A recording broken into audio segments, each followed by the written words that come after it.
ಹರೇ ಕೃಷ್ಣ ಕೃಷ್ಣ ಕೃಷ್ಣ ಹರೇ ಹರೇ ಹರೇ ರಾಮ ರಾಮ ರಾಮ ಹರೇ ಹರೇ. ಹರೇ ಕೃಷ್ಣ. ತಮ್ಮೆಲ್ಲರಿಗೂ ನಮ್ಮ ಶನಿವಾರ ಸತ್ಸಂಗ ಕಾರ್ಯಕ್ರಮಕ್ಕೆ ತುಂಬ ಆದರ ಸ್ವಾಗತ.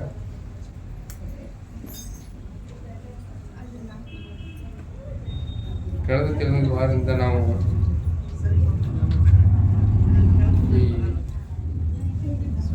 ಗ್ರಂಥ ವಿತರಣೆ ಬಗ್ಗೆ ನಾವು ಚರ್ಚೆಯನ್ನು ಮಾಡ್ತೀವಿ.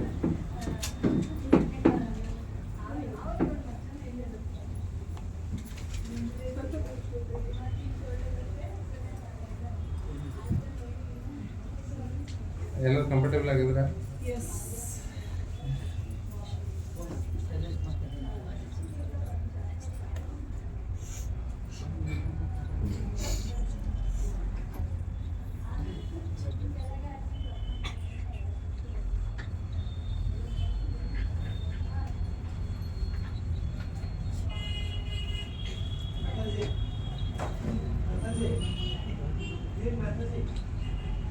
जय जय श्री चैतन्य जय नित्यानंद, जय जय श्री चैतन्य जय नित्यानंद, जय अद्वैत चंद्र जय गौर भक्त वृंद, जय अद्वैत चंद्र जय जय भक्त वृंद, जय जय श्री चैतन्य जय नित्यानंद, जय जय श्री चैतन्य जय नित्यानंद, जय अद्वैत चंद्र जय गौर भक्त वृंद, जय अद्वैत चंद्र जय गौर भक्त वृंद, जय जय श्री चैतन्य जय नित्यानंद, जय जय श्री चैतन्य जय नित्यानंद, जय अद्वैत चंद्र जय गौर भक्त वृंद, जय अद्वैत चंद्र जय गौर भक्त वृंद.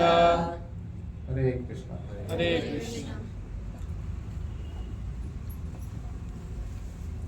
ಭಗವಂತ ಶ್ರೀಕೃಷ್ಣ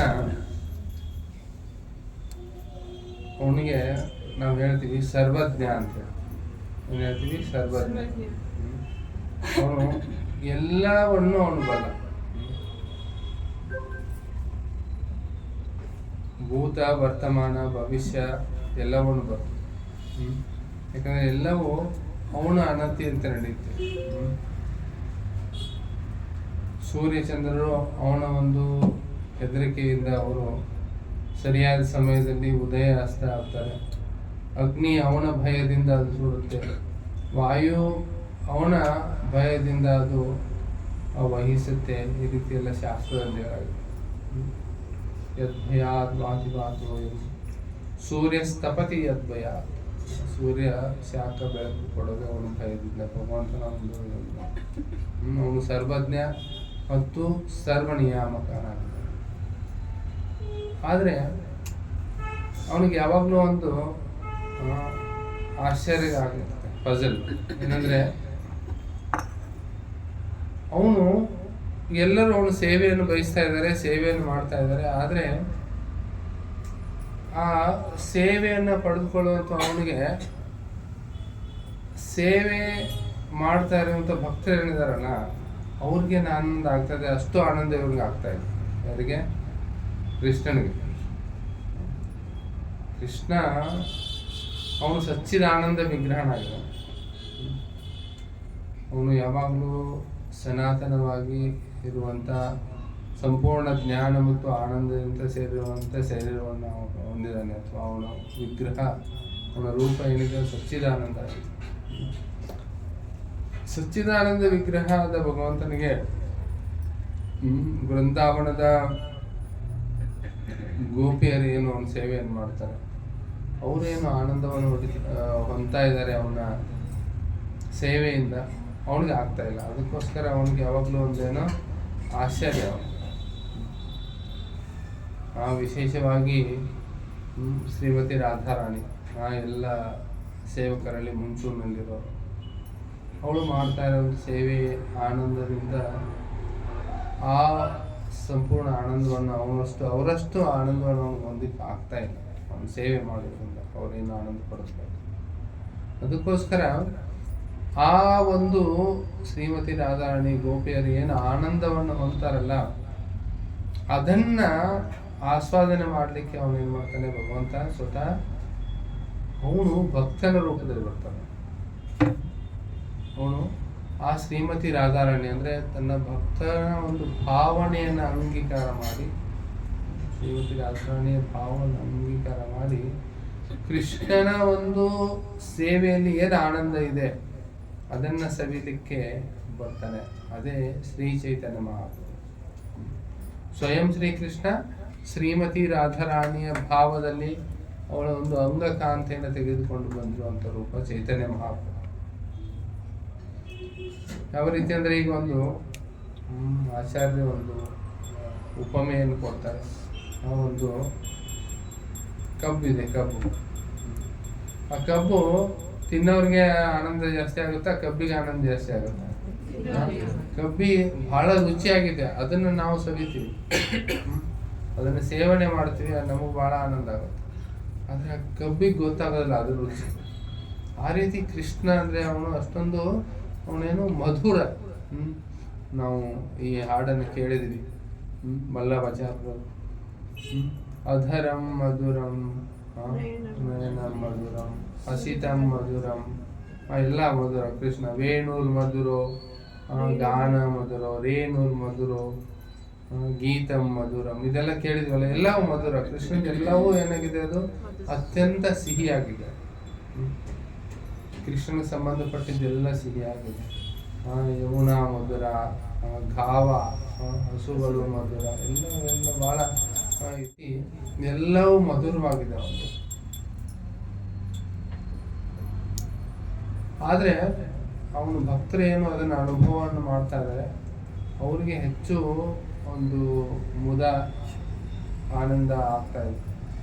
ಅದನ್ನು ಆಸ್ವಾದನೆ ಮಾಡಲಿಕ್ಕೆ ಅವನು ಭಕ್ತರ ರೂಪದಲ್ಲಿ ಬರ್ತಾನೆ. ಶ್ರೀಮತಿ ರಾಧಾರಾಣಿಯ ಒಂದು ಉಚ್ಚ ಭಕ್ತೆ, ಅವಳ ಒಂದು ಭಾವವನ್ನು ಅಂಗೀಕಾರ ಮಾಡಿ ಸ್ವತಃ ಶ್ರೀಕೃಷ್ಣ ಬಂದಿದ್ದು ಚೈತನ್ಯ ಮಹಾಪ್ರಭು. ಚೈತನ್ಯ ಮಹಾಪ್ರಭುಗಳು ಯಾವ ರೀತಿ ಅಂತಂದರೆ, ಈಗ ಕೃಷ್ಣ ಅವನು ಅತ್ಯಂತ ಉದಾರ,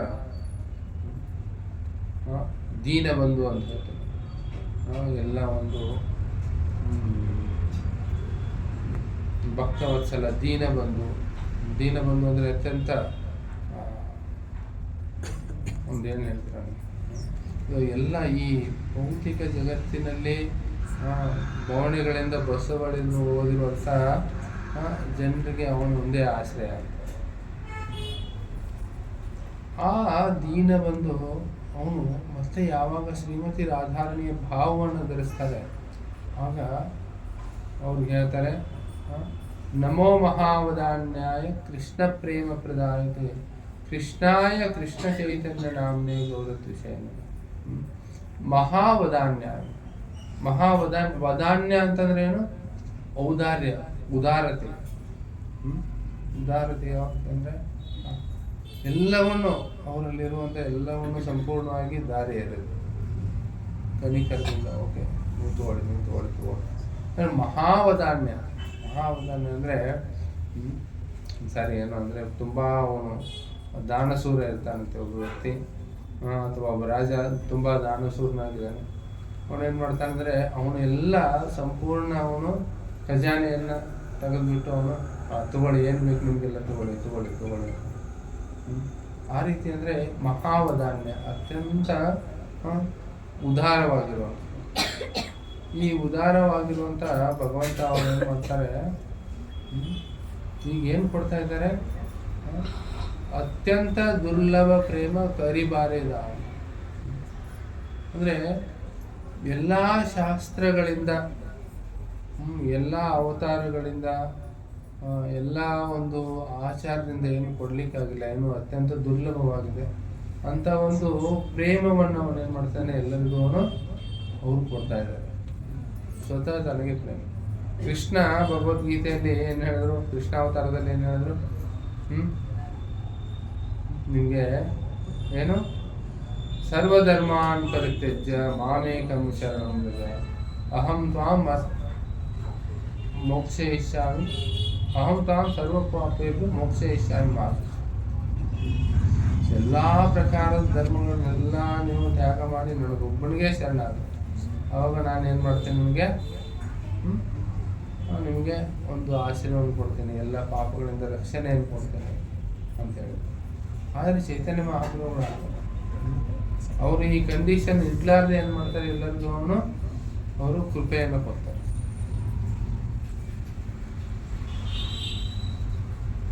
ಆಮೇಲೆ ತಮ್ಮ ನಿಂದಕರದು ಕೂಡ ಉದ್ಧಾರ ಆಗ್ಬೇಕು ಅಂತ ಹೇಳಿ, ನಿಂದಕರದು ಕೂಡ ಉದ್ಧಾರ ಆಗ್ಬೇಕಂತ ಹೇಳಿ ಏನು ಮಾಡ್ತಾರೆ ಅವರು ಮೊದಲು ಗೃಹಸ್ಥ ಜೀವನವನ್ನು ಮಾಡಿ ಒಂದು ತಮ್ಮ ಈ ಹರಿನಾಮ ಸಂಕೀರ್ತನೆ ಎಲ್ಲರಿಗೂ ಹರಿನಾಮವನ್ನು ಅನಿಸ್ತಾ ಇರ್ಬೇಕಾದ್ರೆ ಎಲ್ಲ ಜನ ಅವ್ರಿಗೆ ಗೌರವ ತೋರಿಸಲ್ಲ.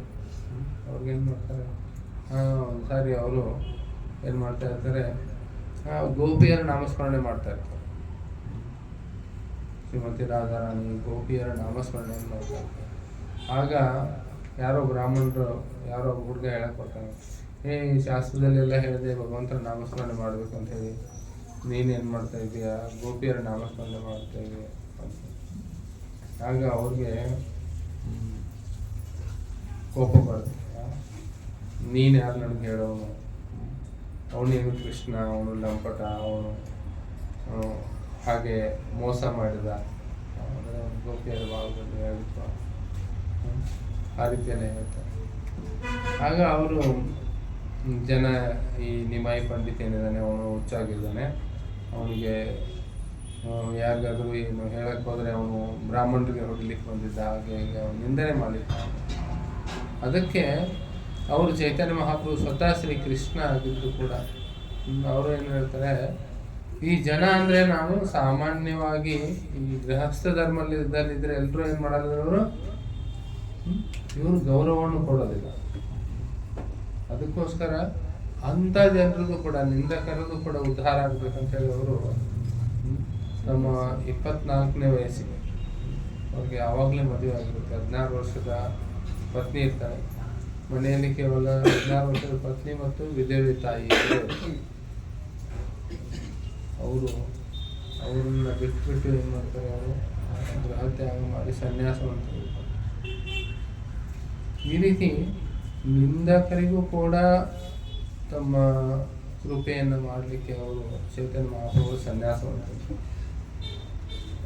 ಒಂದು ಸಾರಿ ಚೈತನ್ಯ ಮಹಾಪ್ರಭುಗಳು ಸನ್ಯಾಸವನ್ನು ತೆಗೆದುಕೊಂಡ ಮೇಲೆ ಅವರು ಜಗನ್ನಾಥಪುರಿಯಲ್ಲಿರ್ತಾರೆ. ಜಗನ್ನಾಥಪುರಿಯಿಂದ ಅವರು ಸರಿ ನೆಪ ಮಾಡಿ ಅವರ ಅಣ್ಣ ಇರ್ತಾರಲ್ಲ ಅವರು ಸನ್ಯಾಸ ತೆಗೆದುಕೊಂಡು ಹೋಗಿರ್ತಾರೆ. ಅವರನ್ನು ನಾನು ಭೇಟಿ ಆಗಬೇಕು, ಅವ್ರನ್ನ ಹುಡುಕಾಡಬೇಕು ಅಂತೇಳಿ ನೆಪ ಮಾಡಿ ಒಂದ್ಸರಿ ಅವರು ಎಲ್ಲ ಭಕ್ತರಿಗೆ ಹೇಳಿ ಅವರು ದಕ್ಷಿಣ ಭಾರತದ ಕಡೆಗೆ ಬರ್ತಾರೆ. ಚೈತನ್ಯ ಮಹಾಪ್ರಭುಗಳು ಹೇಳಾಗಿದೆ, ದಕ್ಷಿಣ ಭಾರತದಲ್ಲಿ ಇದ್ದಾಗ ಯಾರು ಅವರು ಜಗನ್ನಾಥಪುರಿ ಮತ್ತು ವೃಂದಾವನಕ್ಕೆ ಹೋದಾಗ ಏನು ಕೃಪೆ ಮಾಡಿದ್ರು ಅಥವಾ ಏನು ಒಂದು ಭಕ್ತಿ ಭಾವದ ಒಂದು ಭಾವಾವೇಶದಲ್ಲಿದ್ದರು, ಅದರ 100 ಪಟ್ಟು ಹೆಚ್ಚು ಏನು ಮಾಡಿದ್ರಂತೆ ಇಲ್ಲಿ ದಕ್ಷಿಣ ಭಾರತದಲ್ಲಿ ಅವರು ಕೃಪೆ ಮಾಡಿದ್ರು. ದಕ್ಷಿಣ ಭಾರತದಲ್ಲಿ ಬಂದಾಗ ಆ ರೀತಿ ದಕ್ಷಿಣ ಭಾರತದಲ್ಲಿ ಅವರು ಒಂದು ಅತ್ಯಂತ ಸುಂದರವಾದ ನಾಮ ಸಂಕೀರ್ತನೆ, ಅವರ ಒಂದು ನೃತ್ಯವನ್ನು ನೋಡಲಿಕ್ಕೆ ಪೂರ್ತಿ ಹಳ್ಳಿ ಹಳ್ಳಿ ಹಳ್ಳಿ ಪೂರ್ತಿಯಾಗಿ ಊರುಗಳಿಂದ ಎಲ್ಲ ಜನ ಬರ್ತಾ ಇದ್ರು. ಅದನ್ನ ನೋಡಿಬಿಟ್ಟು ಏನಾಗ್ತಿದ್ರು ಜನ, ಅವರೆಲ್ಲ ಪರಿವರ್ತನೆ ಆಗ್ತಾ ಇದ್ರು. ಅವರೆಲ್ಲ ಸಂಪೂರ್ಣ ದಕ್ಷಿಣ ದೇಶ ಅದು ವೈಷ್ಣವ ಆಗಿದೆ. ಅವ್ರು ಯಾರಾದ್ರೂ ಬರ್ಲಿಕ್ಕೆ ಸಾಧ್ಯವಾಗದೇ ಇದ್ರೆ, ಚೈತನ್ಯ ಮಹಾಪ್ರಭುಗಳ ಒಂದು ಕೀರ್ತನ ನೃತ್ಯವನ್ನ ಬರ್ಲಿಕ್ಕೆ ನೋಡ್ಲಿಕ್ಕೆ ಆಗಿಲ್ಲ ಅಂದ್ರೆ, ಯಾರು ಇಲ್ಲಿ ಈ ಕೀರ್ತನ ನೃತ್ಯದಲ್ಲಿ ಬಂದಿರ್ತಾರೆ ಅವ್ರು ಯಾರು ನೋಡ್ತಾರೆ, ಅವ್ರೇನಾಗುತ್ತೆ, ಅವರು ಅಲ್ಲಿ ಮರಳಿ ಅವ್ರ ಊರಿಗೆ ಹೋದ್ಮೇಲೆ ಅವರನ್ನು ನೋಡಿ ಅವರು ಏನಾಗ್ತಾ ಇದ್ರು, ಅವರು ವೈಷ್ಣವ ಆಗ್ತಿದ್ರು. ಈ ರೀತಿ ಒಂದು ಕೃಪೆಯಿಂದ ಚೈತನ್ಯ ಮಹಾಪ್ರಭುಗಳು ಅವರು ದಕ್ಷಿಣ ಭಾರತದಾದ್ಯಂತ ಅವ್ರು ಮಾಡ್ತಾರೆ. ದಕ್ಷಿಣ ಭಾರತದಲ್ಲಿ ಕೊನೆಗೆ ಅವರು ದಕ್ಷಿಣ ಭಾರತದಲ್ಲಿ ಬರ್ತಾ ಬರ್ತಾ ಕೂರ್ಮ ಕ್ಷೇತ್ರಕ್ಕೆ ಬರ್ತಾರೆ.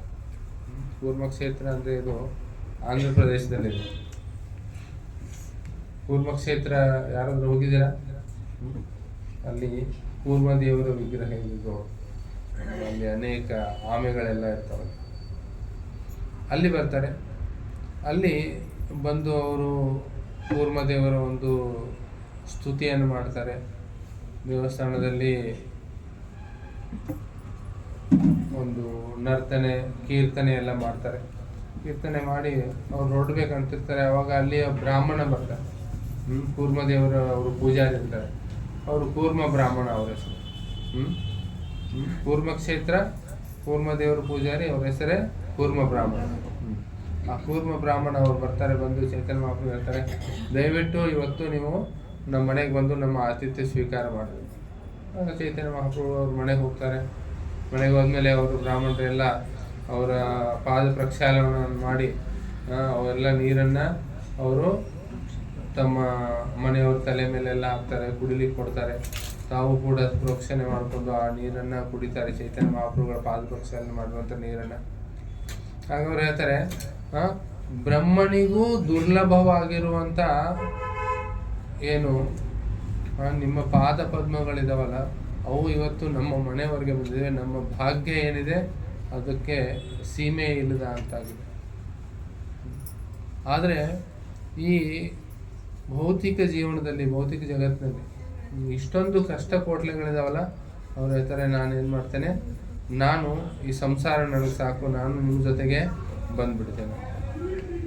ಆಗ ಚೈತನ್ಯ ಮಹಾಪ್ರಭು ಹೇಳ್ತಾರೆ, ಇಲ್ಲ, ನೀವು ಏನು ಮಾಡಬೇಕು, ಈ ನನ್ನ ಜೊತೆ ಈ ರೀತಿ ನಿಮ್ಮ ಇಲ್ಲಿ ಕೂರ್ಮ ದೇವರಿಗೆ ಸೇವೆ ಇದೆ, ಆ ನಿಮ್ಮ ಸೇವೆಯನ್ನು, ನಿಮ್ಮ ಆಶ್ರಮವನ್ನು ಬಿಟ್ಟು ಬರೋ ಅವಶ್ಯಕತೆ ಇಲ್ಲ. ನೀವೇನು ಮಾಡಿ, ನೀವು ಎಲ್ಲಿದ್ದೀರಾ ಅಲ್ಲೇ ನೀವು ಸತತವಾಗಿ ಏನು ಮಾಡಬೇಕು, ಹರೇ ಕೃಷ್ಣ ಕೃಷ್ಣ ಕೃಷ್ಣ ಹರೇ ಹರೇ, ಹರೇ ರಾಮ ರಾಮ ರಾಮ ಹರೇ ಹರೇ. ಈ ರೀತಿ ಈ ಕೃಷ್ಣ ನಾಮಾಮೃತವನ್ನು ನೀವು ಕುಡಿಬೇಕು. ಏನು ಮಾಡಬೇಕು, ಕೃಷ್ಣ ನಾಮಾಮೃತ, ಭಗವತ್ ನಾಮಸ್ಮರಣೆಯನ್ನು ಮಾಡಬೇಕು. ಯಾವಾಗಲೂ ಭಗವಂತನ ನಾಮಾಮೃತದ ಪಾನವನ್ನು ಮಾಡಬೇಕು. ಎಲ್ಲ ಈ ಜಗತ್ತಿನಲ್ಲಿ ಏನು ಮಾಡ್ತಾ ಇದ್ದಾರೆ ಜನ, ಜಗತ್ತಿನಲ್ಲಿ ಈ ಭೌತಿಕ ಸಾಗರದಲ್ಲಿ ಬಿದ್ದುಬಿಟ್ಟು ಜನ ಸಂಸಾರದ ಒಂದು ಸುಖ ಅನ್ನುವಂಥ ಏನು ಹೇಳ್ತಾರೆ, ಭೌತಿಕ ಸಾಗರ ಏನಿರುತ್ತೆ ಅದರೊಳಗೆ, ಆ ಉಪ್ಪು ನೀರು ಅದು, ಆ ಉಪ್ಪು ನೀರನ್ನು ಕುಡಿತಾ ಇದ್ದಾರೆ. ಆ ಉಪ್ಪು ನೀರನ್ನು ಕುಡಿದು ಅವರು ಒದ್ದಾಡ್ತಾ ಇದ್ದಾರೆ. ಆದರೆ ಈ ಭೌತಿಕ ಸಂಸಾರದ ಆಚೆ ಒಂದು ಭಗವತ್ ಸೇವೆ ಅನ್ನೋದಿದೆ. ಅದನ್ನು ನಾವು ಅರ್ಥ ಮಾಡ್ಕೊಳ್ಬೇಕು. ಭಗವತ್ ಸೇವೆ, ಭಗವತ್ ನಾಮ, ಭಗವಂತನ ನಾಮಸ್ಮರಣೆ, ಹರೇ ಕೃಷ್ಣ ಕೃಷ್ಣ ಕೃಷ್ಣ ಹರೇ ಹರೇ, ಹರೇ ರಾಮ ರಾಮ ರಾಮ ಹರೇ ಹರೇ. ಈ ರೀತಿ ನೀವು ಕೂರ್ಮ ದೇವರ ಸೇವೆಯನ್ನು ಮಾಡ್ತಾ, ಭಗವಂತನ ನಾಮಸ್ಮರಣೆಯನ್ನು ಮಾಡ್ತಾ, ನಾಮಾಮೃತವನ್ನು ಕುಡಿತಾ ಏನು ಮಾಡಬೇಕು, ಜಾರದೇಕ ತಾರಕಃ ಕೃಷ್ಣ ಉಪದೇಶ ಅಮರ ಆಜ್ಞಾಯ ಗುರು ಹೋಯ ತಾರಯೇ ದೇಶ ಅವ್ರು ಹೇಳ್ತಾರೆ. ನೀವೇನು ಮಾಡಿ, ನೀವು ಭಗವಂತನ ನಾಮಸ್ಮರಣೆಯನ್ನು ಮಾಡಿ, ಮತ್ತು ನೀವು ಯಾರಿಗೆ ಭೇಟಿ ಆಗ್ತೀರಿ, ಜಾರದೇಕ ತಾರಕಃ ಕೃಷ್ಣ ಉಪದೇಶ, ಅವರಿಗೆ ಭಗವಂತನ ಉಪದೇಶ, ಭಗವದ್ಗೀತೆಯನ್ನು ನೀವು ಏನು ಮಾಡಿ ಅದರ ಒಂದು ಜ್ಞಾನವನ್ನು ಕೊಡ್ರಿ. ಅಮರ ಆಜ್ಞಾಯ ಗುರು ಹೋಯ್ ತಾರಯೇ ದೇಶ. ಈ ರೀತಿ ನಮ್ಮ ಆಜ್ಞೆಯಿಂದ ನೀವು ಗುರುಗಳಾಗಿ ಈ ಜಗತ್ತನ್ನು ಏನು ಮಾಡಿ ನೀವು ಅದನ್ನು ಉದ್ಧಾರ ಮಾಡಿ. ಅದೇ ಆ್ಯಕ್ಚುಲಿ ಶಿಲ ಪ್ರಭುಪಾದರು ಕೂಡ ಹೇಳಿದ್ರು. ನಾನು ಮೊನ್ನೆ ಹೇಳ್ತಾ ಇದ್ದೆ, ನಮ್ಮ ಕೆಲವರು ಮಾತಾಜಿಯರು, ಒಬ್ಬರು ಶಿಲ ಪ್ರಭುಪಾದರು ಹೇಳಿದ್ದಿದೆ. ಅಂದರೆ ಈ ಭಗವದ್ಗೀತೆ ವಿತರಣೆ ಬಗ್ಗೆ ನಮ್ಮ ಭಕ್ತರು ಹೇಳ್ತಾ ಇದ್ರು. ಈಗ ಭಗವದ್ಗೀತೆ ವಿತರಣೆ ಅಂದರೆ ಇದೇನು, ಜಾರದೇಕ ತಾರಕಃ ಕೃಷ್ಣ ಉಪದೇಶ, ಭಗವಂತನ ಒಂದು ಉಪದೇಶವನ್ನು ನಾವು ಕೊಡ್ತಾ ಇದ್ದೀವಿ ಭಗವದ್ಗೀತೆ ಮುಖಾಂತರ. ಶಿಲ ಪ್ರಭುಪಾದರು ಇದನ್ನೇ ಹೇಳಿದರು, ಅವ್ರ ಗುರುಗಳು ಅದನ್ನೇ ಹೇಳಿದರು. ಅದೇನು ಮಾಡಬೇಕು, ಎಲ್ಲರಿಗೂ ಈ ಗ್ರಂಥ ವಿತರಣೆಯನ್ನು ಮಾಡಬೇಕು. ಒಬ್ಬರು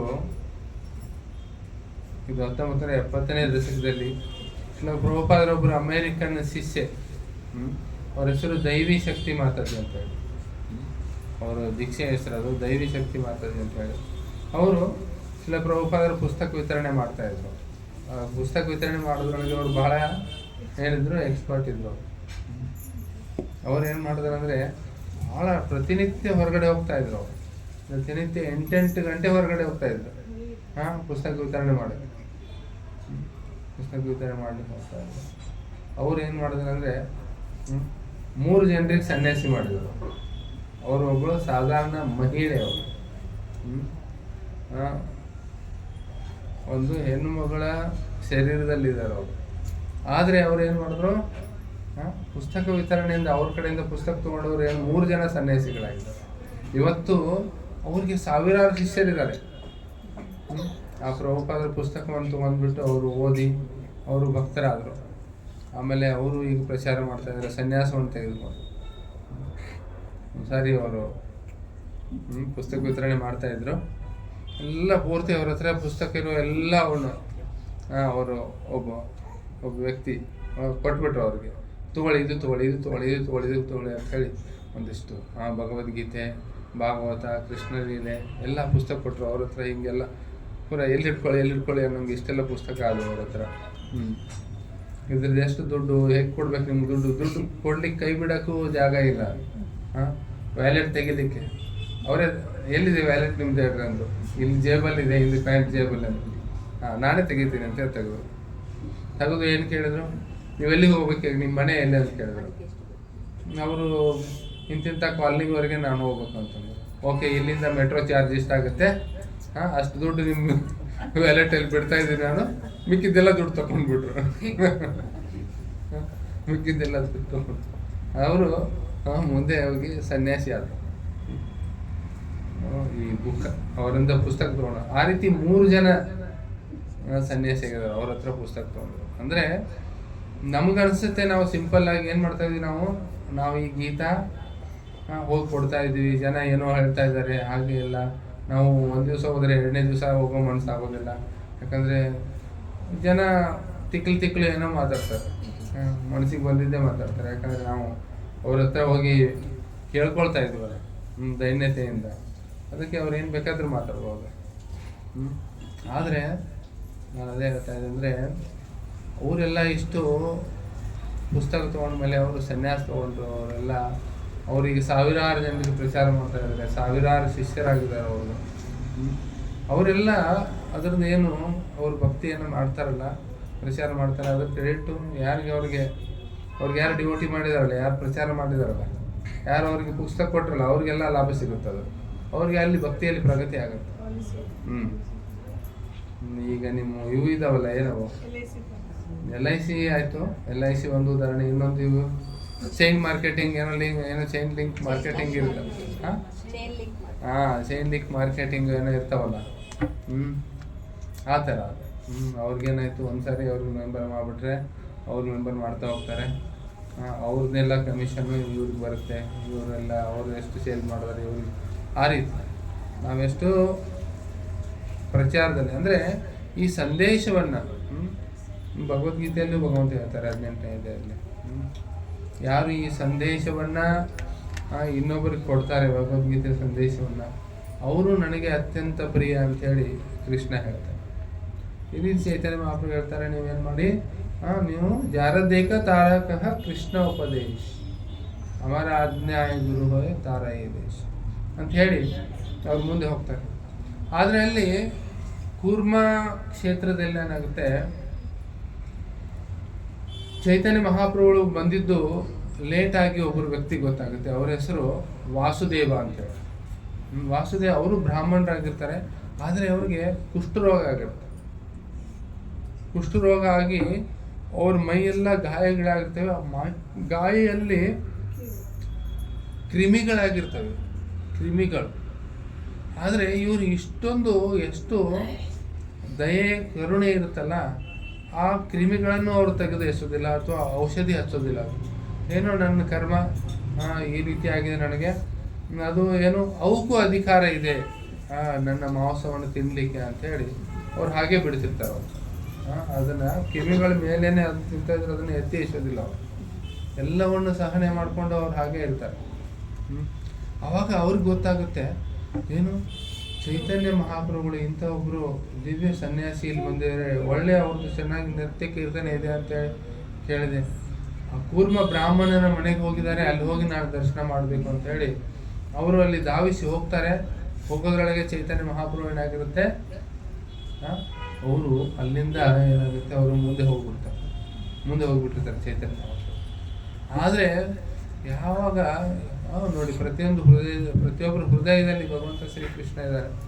ಅದಕ್ಕೆ ಚೈತನ್ಯ ಮಹಾಪ್ರಭುಗೆ ಗೊತ್ತಾಗುತ್ತೆ ಈ ರೀತಿ ಬ್ರಾಹ್ಮಣನಿಗೆ ಏನಾಗಿದೆ, ಅವನಿಗೆ ತುಂಬ ಆಸಕ್ತಿ ಆಗಿದೆ, ತುಂಬ ಉತ್ಕಂಠತೆ ಇದೆ, ನನ್ನನ್ನು ಸಂದರ್ಶಿಸಬೇಕು, ನನ್ನ ಭೇಟಿ ಆಗಬೇಕು ಅಂತ. ಅದಕ್ಕೆ ಅವ್ರ ಹೃದಯದಲ್ಲಿಯೂ ಆ ವಿಚಾರ ಗೊತ್ತಾಗಿದ್ದು ಚೈತನ್ಯ ಮಹಾಪ್ರಭುಗಳಿಗೆ. ಅಂದರೆ ಆಚಾರ್ಯ ಹೇಳ್ತಾರೆ, ಯಾಕಂದರೆ ಅವನಲ್ಲಿ ಅದು ಏನಿತ್ತು, ಕರುಣೆ ಇತ್ತು. ಏನಿತ್ತು, ಅವನ ಕರುಣೆ ಇತ್ತು. ಆ ಕ್ರಿಮಿ ಕೀಟಗಳಿಗೂ ಕೂಡ ಅವನು ಏನು ಮಾಡ್ತಾ ಇದ್ದ, ಅವನು ಪೋಷಿಸ್ತಾ ಇದ್ದ. ಓಕೆ, ಅವ್ರಿಗೂ ಅಧಿಕಾರ ಇದೆ ನನ್ನ ಈ ಮಾಂಸ ತಿನ್ಲಿಕ್ಕೆ ಅಂತೇಳಿ ಅವನು ತೆಗೆದು ಎತ್ತು ಬೀಸಾಕ್ತಿರ್ಲಿಲ್ಲ ಅವನು. ಅಷ್ಟೊಂದು ಕರುಣಾಭಾವ ಅವನಲ್ಲಿ ಇರೋದ್ರಿಂದ ಚೈತನ್ಯ ಮಹಾಪ್ರಭುಗಳಿಗೆ ಅವನ ಮೇಲೆ ಕರುಣೆ ಬಂದು ಅವ್ರು ಏನು ಮಾಡ್ತಾರೆ, ಅವರು ಮರಳಿ ಬರ್ತಾರೆ. ಬಂದು ಅವನಿಗೆ ದರ್ಶನ ಕೊಡ್ತಾರೆ. ಅವನನ್ನು ನೋಡಿ ಬಹಳ ಖುಷಿ ಆಗುತ್ತೆ. ಹಾಗೆ ಚೈತನ್ಯ ಮಹಾಪ್ರಭುಗಳು ಓಡಿ ಬಂದು ಏನು ಮಾಡ್ತಾರೆ, ಆ ಬ್ರಾಹ್ಮಣನ ಏನು ಹೇಳ್ತಾರೆ, ಕುಷ್ಠರೋಗಿಯಾಗಿರುವಂಥ ವಾಸುದೇವ ಬ್ರಾಹ್ಮಣ, ಅವನನ್ನ ಅವ್ರು ಆಲಿಂಗನ ಮಾಡ್ತಾರೆ. ಅವ್ರನ್ನ ಆಲಿಂಗನ ಮಾಡಿದ ತಕ್ಷಣ ಏನಾಗುತ್ತೆ, ಅವನು ಎಲ್ಲ ಗಾಯಗಳು ಮಾಯವಾಗಿ ಅವನ ಕುಷ್ಠರೋಗ ಎಲ್ಲ ಹೋಗಿ ಅವನು ಮರಳಿ ತನ್ನ ಸ್ಫುರದ್ ರೂಪವನ್ನು, ಬಹಳ ಸುಂದರವಾದ ಒಂದು ರೂಪವನ್ನು ಹೊಂದ್ತಾನೆ. ಆವಾಗ ಅವನು ಹೇಳ್ತಾನೆ, ಅವನು ಅಳ್ಳಿಕ್ಕೆ ಪ್ರಾರಂಭ ಮಾಡ್ತಾನೆ, ದಯವಿಟ್ಟು ನೀವು ಈ ರೀತಿ ನನ್ನ ಮೇಲೆ ಕರುಣೆ ಮಾಡಕ್ಕೆ ಹೋಗಬೇಡಿ. ನನಗೆ ಅದೇ ರೀತಿ ಇರಲಿ, ನಾನು ಕುಷ್ಠರೋಗದ ಶರೀರ ಏನೇ ಇರಲಿ ನನಗೆ. ಯಾಕಂದರೆ ನನ್ನ ಶರೀರ ಈ ರೀತಿ ಸುಂದರವಾಗಿ ಆಗಿಬಿಟ್ರೆ ಏನಾಗುತ್ತದು, ನನಗೆ ಅಹಂಕಾರ ಬರುತ್ತೆ. ನನಗೆ ಏನಾಗುತ್ತದು, ನಾನು ಸೌಂದರ್ಯವಾಗಿ, ನಾನು ಭಾಳ ಸುಂದರವಾಗಿ ಇದೆ ಅನ್ನೋ ಏನು ಬರುತ್ತೆ, ಅದು ಹೆಮ್ಮೆ ಆಗುತ್ತೆ, ಅಹಂಕಾರ ಆಗುತ್ತೆ. ಅದಕ್ಕೆ ನಾನು ಬೇರೆಯವ್ರಿಗೆ ಏನು ಮಾಡ್ತೀನಿ, ಅಸಹ್ಯ ಪಡ್ಬೋದು. ಅದರಿಂದ ನನಗೇನಾಗುತ್ತೆ, ನನಗೆ ಭಕ್ತಿಯಲ್ಲಿ ಪ್ರಗತಿ ಆಗೋದಿಲ್ಲ. ಅದಕ್ಕೋಸ್ಕರ ನನಗೆ ಅದೇ ಶರೀರ ಇರಲಿ, ಅದೇ ಕೊಡಲಿ.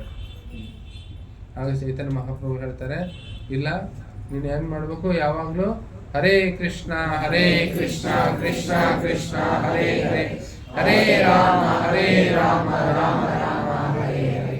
ಈ ಭಗವಂತನ ನಾಮಸ್ಮರಣೆಯನ್ನು ನೀನು ಯಾವಾಗಲೂ ಮಾಡ್ತಾ ಇದ್ರೆ ಏನಾಗುತ್ತೆ, ನಿನಗೆ ಅಹಂಕಾರ ಅದು ಸ್ಪರ್ಶ ಮಾಡೋದಿಲ್ಲ, ಅದು ಬರೋದಿಲ್ಲ ಅಂತ ಹೇಳಿ ಅವನಿಗೆ ಆಶೀರ್ವಾದವನ್ನು ಮಾಡಿ ಚೈತನ್ಯ ಮಹಾಪ್ರಭುಗಳು ಮುಂದುವರಿತಾರೆ. ಈ ರೀತಿ ಚೈತನ್ಯ ಮಹಾಪ್ರಭುಗಳು ಅವರು ಆ ಒಂದು ಕರುಣೆಯನ್ನು ನೋಡಿ ಅವನ ಮೇಲೆ ದಯೆಯನ್ನು ಮಾಡ್ತಾರೆ, ಅವನ ಮೇಲೆ ಕರುಣೆಯನ್ನು ಮಾಡ್ತಾರೆ, ಮಾಡಿ ಬಂದು ಅವನಿಗೆ ದರ್ಶನವನ್ನು ಕೊಡ್ತಾರೆ. ಅದಕ್ಕೋಸ್ಕರ ಈ ಪುಸ್ತಕ ವಿತರಣೆ ಬಗ್ಗೆ ನಾವು ಹೇಳ್ತಾ ಇದ್ದೀವಿ, ಅದೇನು ಅದು ಕರುಣೆ. ನಾವು ಭಗವಂತ ಇದೇನು ವಚನವನ್ನು ಹೇಳ್ತಾ ಇದ್ದಾನಲ್ಲ, ಭಗವದ್ಗೀತೆಯನ್ನು ಏನು ಉಪದೇಶ ಮಾಡ್ತಾ ಇದ್ದಾನೆ, ಅದು ನಮ್ಮೆಲ್ಲರ ಮೇಲೆ ಅವನಿಗೆ ಇರೋ ಕರುಣೆ. ನಿಜವಾದ ಜ್ಞಾನವನ್ನು ಏನು ಮಾಡಲಿ, ಇವರು ಹೊಂದಲಿ, ನನ್ನ ಬಗ್ಗೆ ಅರ್ಥವನ್ನು ಮಾಡ್ಕೊಳ್ಳಿ, ಈ ಜ್ಞಾನವನ್ನು ಪಡೆದುಕೊಂಡ್ಬಿಟ್ಟು ಅವರು ನನ್ನೆಡೆಗೆ ಬರಲಿ ಅನ್ನೋ ಉದ್ದೇಶದಿಂದ ಆ ಒಂದು ಕರುಣೆಯಿಂದ ಕೃಷ್ಣ ನಮಗೆ ಹೇಳ್ತಾರೆ. ಈ ಭೌತಿಕ ಭವಸಾಗರದಲ್ಲಿ ಉಪ್ಪು ನೀರನ್ನೇ ನಾವು ಅಮೃತ ಅಂತೇಳಿ ಕುಡಿತಾ ಇದ್ವಿ, ಅದರಲ್ಲಿ ಬಿದ್ದು ಕಷ್ಟವನ್ನು ಪಡ್ತಾ ಇದ್ವಿ. ಅದರಿಂದ ಹೊರಗಡೆ ಬಂದು ಇದು ಭಗವತ್ ಸೇವೆ, ಭಗವನ್ ನಾಮಸ್ಮರಣೆ, ಅಮೃತವನ್ನು ಸವಿಲಿ ಅಂಥೇಳಿ ಕೃಷ್ಣ ಈ ಭಗವದ್ಗೀತೆಯನ್ನು ಉಪದೇಶವನ್ನು ಮಾಡ್ತಾ ಇದ್ದಾರೆ. ಸೊ ಅದಕ್ಕೋಸ್ಕರ ಈ ಒಂದು ಸಂದೇಶವನ್ನು ನಾವು ತಗೊಳ್ಬೇಕು ಮತ್ತು ಇನ್ನೊಬ್ಬರಿಗೆ ಅದನ್ನು ವಿತರಣೆಯನ್ನು ಕೂಡ ಮಾಡಬೇಕು. ಅದು ಚೈತನ್ಯ ಮಹಾಪ್ರಭುಗಳ ಒಂದು ಸಂದೇಶ. ಇದರಿಂದ ಈ ವಾಸುದೇವ ಕರುಣೆ ನಮ್ಮ ಮೇಲೆ ಇನ್ನೊಬ್ರು ಕರುಣೆ ತೋರಿಸದೇ ಇದ್ರೆ ನಮಗೆ ಅನ್ಸುತ್ತೆ ಹೇಗಾಗುತ್ತೆ? ನಮಗೆ ಕರುಣೆ, ಭಗವಂತನ ಕರುಣೆ ಬೇಕಂದ್ರೆ ನಾವು ಕೂಡ ಏನು ಮಾಡಬೇಕು? ಹೆಚ್ಚು ಹೆಚ್ಚು ಈ ಕರುಣೆಯನ್ನು ಇನ್ನೊಬ್ಬರಿಗೆ ಉತ್ತರಿಸಬೇಕು. ಆ ರೀತಿ ಚೈತನ್ಯ ಮಹಾಪ್ರಭುಗಳು ತಮ್ಮ ಲೀಲೆಯಿಂದ ಅವರು ತೋರಿಸ್ಕೊಡ್ತಾರೆ. ಹಾಗೆ ಇನ್ನು ದಕ್ಷಿಣ ಭಾರತದಲ್ಲಿ ಅನೇಕ ಜನರು ಉದ್ಧಾರವನ್ನು ಮಾಡಿದ್ದಾರೆ ಚೈತನ್ಯ ಮಹಾಪ್ರಭುಗಳು. ಯಾವ ರೀತಿ ಭಗವದ್ಗೀತೆಯನ್ನು ನಾವು ಅರ್ಥ ಮಾಡ್ಕೊಳ್ಬೇಕು ಅನ್ನೋದು ಹೇಳಿದ್ದಾರೆ. ಚೈತನ್ಯ ಮಹಾಪ್ರಭುಗಳು ಜಗನ್ನಾಥಪುರಿಯಲ್ಲಿ ಇರಬೇಕಾದ್ರೆ ಅವರ ಭಕ್ತರು ಎಲ್ಲ ಬಂಗಾಲಿಂದ ಪ್ರತಿ ವರ್ಷ ಬರ್ತಿದ್ರು. 4 ತಿಂಗಳು ಚಾತುರ್ಮಾಸ ಸಮಯದಲ್ಲಿ ಈ ರಥಯಾತ್ರೆಯನ್ನು ನೋಡಿಬಿಟ್ಟು ಅಲ್ಲಿ ಚೈತನ್ಯ ಮಹಾಪ್ರಭುಗಳ ಸಂಘದಲ್ಲಿ ಇದ್ದು 4 ತಿಂಗಳಿದ್ದು ಆಮೇಲೆ ಅವರು ಮರಳಿ ಹೋಗ್ತಾ ಇದ್ರು ಜಗನ್ನಾಥಪುರಿಯಿಂದ ಮತ್ತೆ ಬಂಗಾಳ. ಅಂಥ ಸಂದರ್ಭದಲ್ಲಿ ಒಬ್ಬರು ಭಕ್ತರು ಅವ್ರಿಗೆ ಪ್ರಶ್ನೆ ಕೇಳ್ತಾರೆ.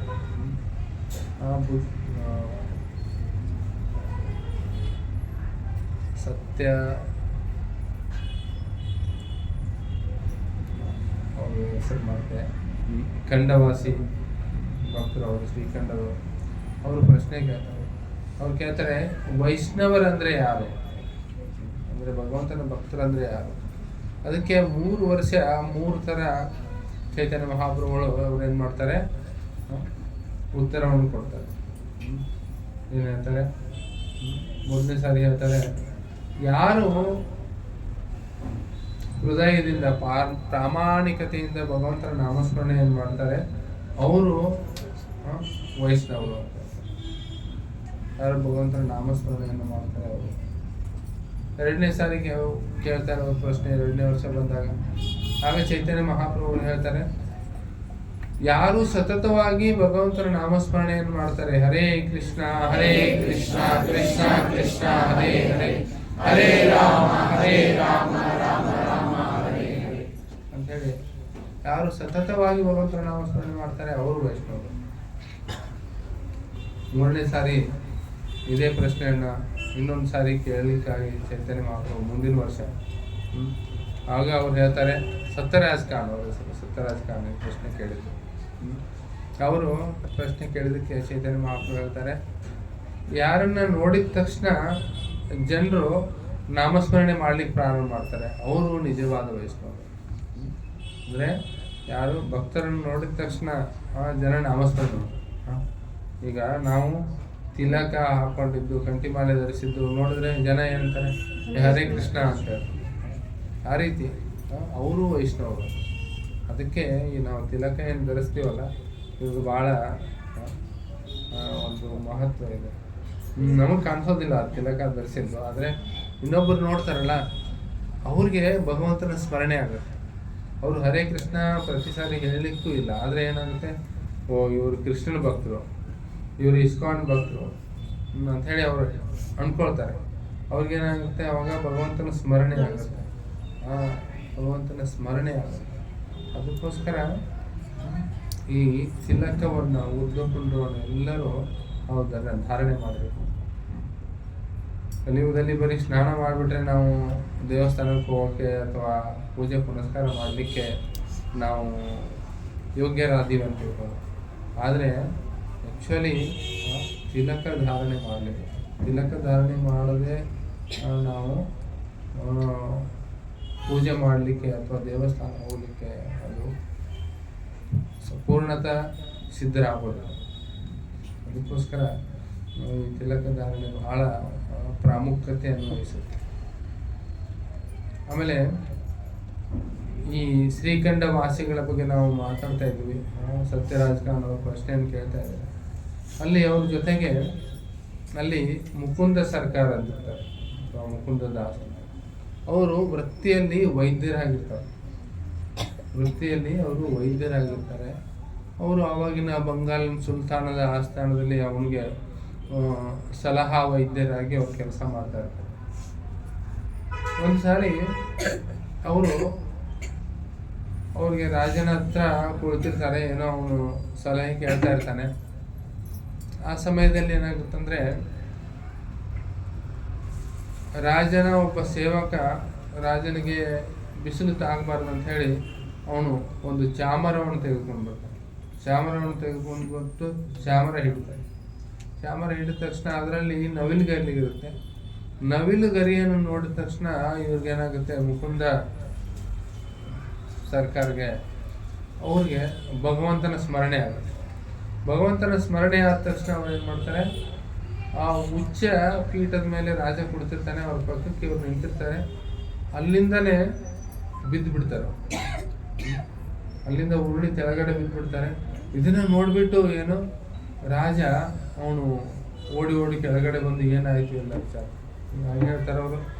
ಇಲ್ಲ ನನಗೇನೋ ಒಂದು ಥರ ಏನಿದೆ, ಒಂದು ಥರ ರೋಗ ಇದೆ, ಎಪಿಲೆಪ್ಸಿ ಏನಾಗ್ತದೆ ಕನ್ನಡದಲ್ಲಿ,